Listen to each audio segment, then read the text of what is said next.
कांदा मका उत्पादक शेतकऱ्यांच्या विविध मागण्यांसाठी गेल्या 4 दिवसांपासून चांदवड कृषी उत्पन्न बाजार समितीमध्ये या ठिकाणी जे तर ते आमरण उपोषण सुरू आहे। त्या ठिकाणी काल संध्याकाळी 3 ते 4 उपोषणकर्त्यांची जी तर ती तब्येत खालवलेली होती, त्यांच्यावर या ठिकाणी औषध उपचार करण्यात आलेले आहेत।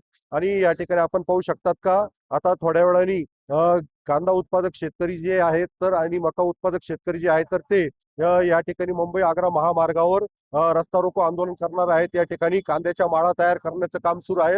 आपण या ठिकाणी आंदोलनकर्त्यांशी बातचीत करणार आहोत। गेल्या 4 दिवसांपासून तुमचं या ठिकाणी उपोषण सुरू आहे, आता तुम्ही रस्ता रोकोचं हत्यार उपसलेलं आहे, काय सांगाल?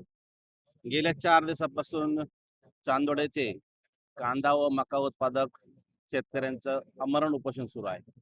परंतु 4 दिवसापासून कुणी शासकीय मोठे अधिकारी या ठिकाणी येऊन आमची साधी विचारपूस सुद्धा केली नाही।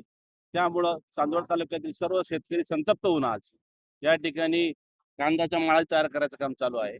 थोड्याच वेळामध्ये मुंबई हायवेवर मोठा रस्ता रोको आंदोलन करण्याचं या ठिकाणी ठरलेलं आहे। आणि गेल्या 4 दिवसापासून आमरण उपोषण बसलेल्या 11 शेतकऱ्यांपैकी 3 शेतकऱ्यांची तब्येत एकदम खालवली गेली होती। त्यांची शुगर 40च्या आत आली होती। सगळ्या उपोषणार्थ्यांची शुगर 50च्या आत आली होती। बीपी कमी झाला होता। तरी शासनाला या ठिकाणी जाग येत नाही, म्हणून चांदोड तालुक्यातील सर्व शेतकरी संतप्त होऊन आज मोठा रस्ता रोको करणार आहे। या ठिकाणी थोड्या वेळाने आता रस्ता रोको आंदोलन सुरू होणार आहे। त्याच्यामुळे आता शासन या आंदोलनकर्त्यांच्या मागण्यांकडे कशा पद्धतीने लक्ष देत आहे तर याकडे आता संपूर्ण शेतकऱ्यांचं लक्ष लागलं आहे। उमेश पारिक, TV9 मराठी, चांदवड, नाशिक।